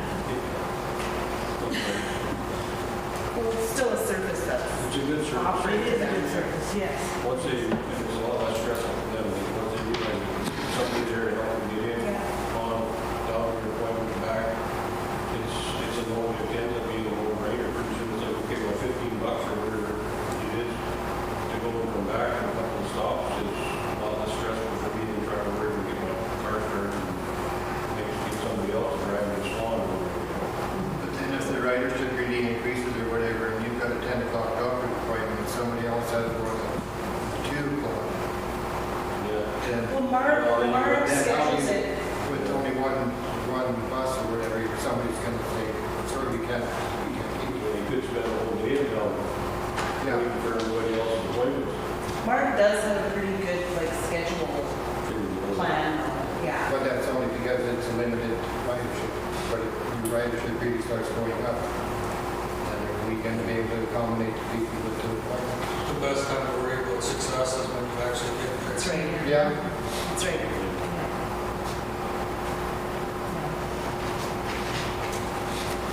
no, that's good. Trying to get it started. Are there any more questions or feedback? Could you explain to me again the dots? So the dots, I wasn't sure how many people would be here and how the discussion was going to go. So the dots was just, in addition to the video, put dots on the information items on the table behind you. Read the ones you like, read the ones you don't. I know some feedback was pro and con for some of them, so just another way of recording people's feedback. And then the pad paper also put down what else you'd like to actually would be a good idea. And that way people see someone's idea for the capital investment. They like it, they can put a green dot there as well, or a red if they don't. So just another tool to get feedback. Okay, thanks.